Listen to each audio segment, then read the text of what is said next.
Hi guys, my name is Miss Sue and I'm with the Young at Art Institute at the Young at Art Museum. Today we're going to do a really fun activity with you guys. We're going to be making a still life and we're going to be watercoloring it, but instead of watercolor we're going to use coffee. Yep, we're making a coffee painting. So the materials that you're going to need today are your favorite pencil, you're going to need your eraser, you're going to need a ballpoint pen or a thin line Sharpie to trace out your pencil drawing. Right? You're also going to need a paintbrush, right? So anything soft tip will do, whatever you use watercolors with, or anything soft at the tip. You're gonna need a piece of paper towel for dabbing and cleaning your brush, right? You're going to need a piece of cardstock. Now today I've decided to do a smaller painting, right? And so this is 5x7 cardstock. You want to use something a little heavier than regular paper because any liquid on regular paper makes it warp and get kind of funky. So get something get poster board or even cardstock, anything a little bit thicker than your regular paper will do.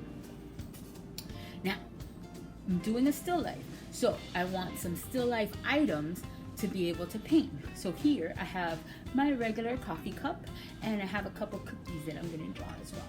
So I'm also going to need some coffee, the star of my painting, right? So I have my trusty handy dandy coffee maker, and now I drink Cuban coffee, but you can paint with whatever your parents make at home. Have them either brew some really strong coffee, but you only need a little bit of it, or if you can't, if they don't do coffee at home, you can also brew some really strong tea, right? So in a little bit of water, 3 tea bags will do you. Really strong tea. And like I said, you don't need a lot of this stuff. In fact, I have my little container here. That's all I need. In fact, that might even be too much. I don't need too much of this stuff. So, you guys ready? You have all your supplies? Here we go. So here's a picture of my still life. A still life is a collection of objects that do not move. They don't move so that you can see the shapes and the lights and the shadows and recreate them.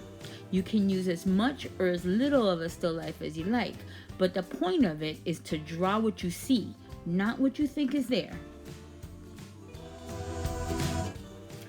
So, we begin drawing by doing our basic shapes.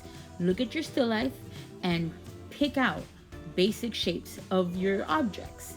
Here, I'm drawing the spoon, I'm drawing the saucer, drawing my coffee cup, and I'm drawing the cookies. I've decided to leave out the bear for today because I want a very simple still life with my coffee painting. As you can see, the bottom of objects that are round are also rounded. And a lot of these shapes are just basic shapes, ovals, lines, and curves. When you're doing a sketch, it's important to just sketch out as many lines as you'd like. You'll never know what line you want until you've drawn several of them. When I'm done with my sketch, I take my ballpoint pen and I choose the line that I want. I'm keeping this one sketchy just for the look. But with my ballpoint pen, I can add scribbles and I can add details that will be difficult to draw in with the coffee. Again, we want to keep this very simple. So I'm adding details and I am kind of outlining everything so that it's easy to stand out. The coffee I'm going to use just to add some shades and some darks and some lights.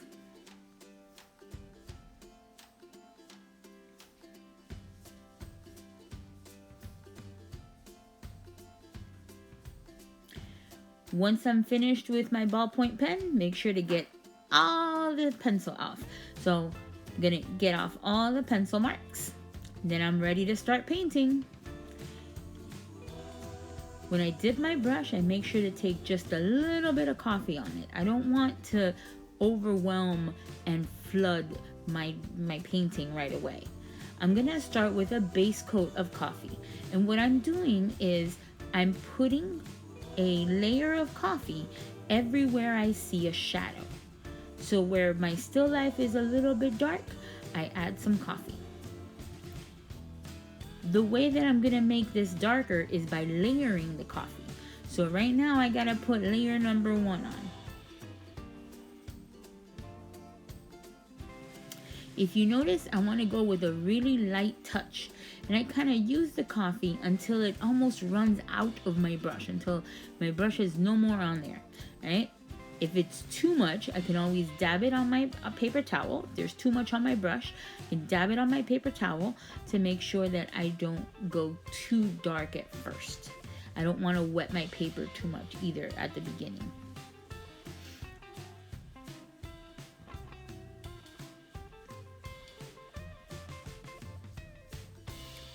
So now that everything got kind of a base coat, I'm going around and giving it a second coat.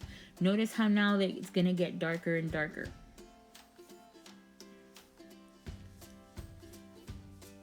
This is a process. You're going to have a little bit of patience because you're going to need to go back into all these areas that you see dark and add a little bit more coffee and a little bit more coffee. And as you let them dry a little, you're gonna go and work on other spots. For example, this spot here where the rim of my saucer was pretty dark. So I gave it a second coat, a third coat. Now my spoon gets a third and a fourth coat. That area under my cup and behind the cookies is rather dark, so that gets special attention. In between the cookies, the little sandwich cookies, it's dark in between there. So those things get a little bit more color. Or a little bit more coffee, I should say. This process can also be done with tea. You can probably even do it with soda if you didn't have any tea or coffee in the house. It's just a matter of staining the paper over and over and over again with layers to create this look.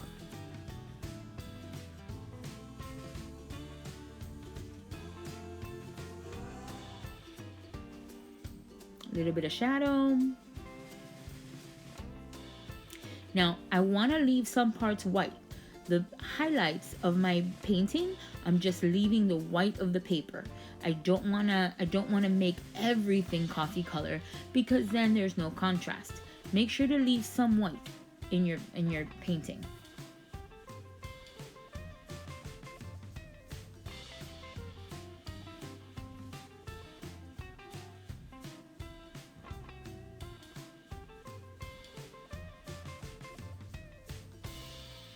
This is layer like number 7 or 8 for this coffee cup.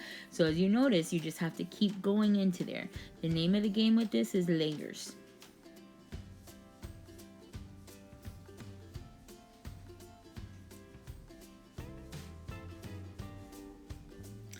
Now, some parts need a little extra love, so I'm going back in with my ballpoint pen. Make sure that your painting is dry when you do this. There's my finished product. Ta-da! All right, so that was our still life and our coffee painting. How'd you do? Look at mine. Very cute, huh? All right, I hope you guys enjoyed this coffee painting. I hope that you guys enjoyed our still life painting. And I hope you guys keep making really good art and having a great time doing it. So goodbye for now. See you next time and happy art making.